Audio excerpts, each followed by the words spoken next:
The Datsun 240Z is a car that doesn't really need an introduction. So the 240Z, or the Fair Lady as it was known in Japan, is one of the best sport cars to come out of Japan. When it came out, it was a huge success, and even today, 50 years later, it's a car with a cult following. And today the prices have started to creep up, with the early models that were built in 1969 starting to go up as high as $100,000. You know what else was introduced in 1969?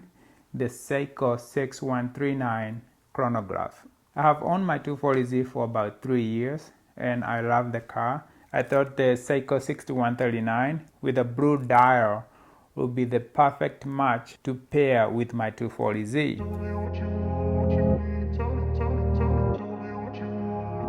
So the watch itself, you can say this was the first automatic chronograph on the market. Some people might say it's Zenith, but we have seen evidence on the Seiko 6139 that were manufactured as early as February of 1969. And then they went on sale in May of 1969. I believe Zenith did not start selling theirs until late summer. So Seiko beat them to the market. So the 6139 is also the first automatic chronograph to be worn in space. So let's get the basics out of the way. The diameter is 41.5 millimeter and the thickness is 13.5 millimeter, and from lug to lug is 47 millimeter. It's a good size watch, but it doesn't feel as bulky as modern chronographs. So for the crystal, it's a hardlex crystal, and I think it's made of mineral glass. It's a little bit different than what came with Omegas and the Rolex of the 70s. So as far as the movement is concerned, this is 6139A. There is another one that is 6139B, and that's the movement that actually came to the United States. It's 21 jewels. It says 21 jewels over here, and it has the typhoon sign over there, and it says speed timer on top over here, and it's water 70 proof. So the 70 proof is what considered the proof dial, and those are more collectible these days. It has 45-hour power reserve. There is no hacking movement. It beats at 3 Hz or 21,600 beats per hour. This came with a column wheel vertical clutch for more precise chronograph use. And it has a day-date complication. It does have an inner rotating bezel also. This is what you call the Pepsi bezel because of red and blue. And it has one sub-dial that measures up to 30 minutes. But you can use the rotating bezel if you want more time. The first two numbers is 4 and a 9, which indicates it was built in April 1969, making this watch one of the early models. There are some that were built as early as February, and those are quite expensive now. So the older it is, the more expensive it gets, but it also depends on the condition. You can see the condition of this watch is very nice. So the bracelet is not original. This is Uncle Seiko, but I did pay a premium to have a watch that looks like this. I paid around $1,700, and if you look on the market, these are around $1,000 to $1,500 for most of them. But I wanted to pay a premium to get a watch from a dealer that is reputable and the dealer that has done a lot of research on these timepieces. So this watch came serviced. You can see the dial and the markers, they're in very good condition. That means there was no moisture that went in it. And from the look of the watch, I think it was a watch that was well taken care of, considering this is a 50-year-old watch. There are some scratches here and there, but that's good because I can tell it's still sharp and it's not actually polished previously. So those are the basics of the watch. If you decide to buy one of these, there are a lot of details that you need to consider. If you want one of the early models in the 1969 and early 70, you have to look at something like this. There's a little notch right there. In 1971, they discontinued having a notch right there.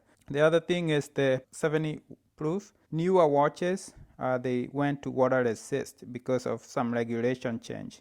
If you look right here, it will say Japan 6139, and there is a little gap between Japan and 6139. If you get a replacement dial, most of them, they don't have that little gap. And on this side, it says 6,000. People think it indicates where the watch was meant to be sold. So this being 6,000, it was meant for Japanese market. The US market, they received the 6005 and I think the 6009. And mine also has the AD. The AD is very rare. It was from watches made in February, March, April, and May of 1969. That's why I had to pay a premium because of all those small details. So I bought this watch from DC Vintage Watches. This is what they sent me in their package, and they sent me a NATO strap, information sticker. If you need a vintage watch, this is a good place to get it from. And on here, they sent me a box. This is a plastic box, and it's a very nice one. I actually bought a Rolex for 10 times the price of this. It did not even come with this stuff included. I am very happy with the way DC Vintage Watches actually deliver their packaging.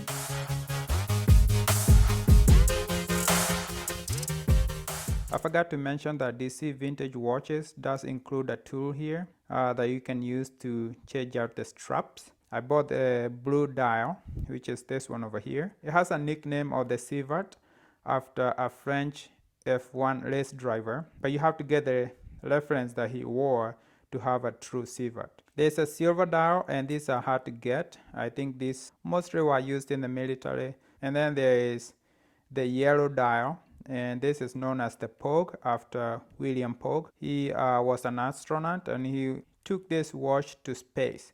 So that's why it was considered the first automatic chronograph to go to space. And then there is a black dial, and these are called the Bruce Lee watch because Bruce Lee was seen wearing one of these back in 1970s. I think after you decide what dial color you want to go with, then the second thing you should look for is the condition of the watch and then the price. Most of these will have aftermarket parts. Some of them, they will sell it to you like it's an original piece. So you need to look at the markings of whichever watch you're looking at. And that's why I like vintage timepieces, because I have to do more research. I have to be more vigilant when I'm buying this. Otherwise, someone will take advantage of me. I like to learn about the history. I like a timepiece with a few scratches here and there. I like the patina. Just the journey of hunting for one gets me excited. Buying a new watch is nice, but that depends on affordability. If you can afford it, you can buy any new watch. But the old ones, even if you have the money, you do have to do your research and always be careful because someone will sell you a piece that is not original. So when I drive my 240Z, I will be wearing this piece, and I think it's a good companion. This is like living in a Japanese dream. I can imagine people in Japan driving the 240Z and racing the 240Z and using this speed timer chronograph to time their 240Z in a race. So that's why I bought this piece, because of the history. I think it's a good value and it's something that will pair with my 240Z. So thank you for watching, and I'll see you on the next one.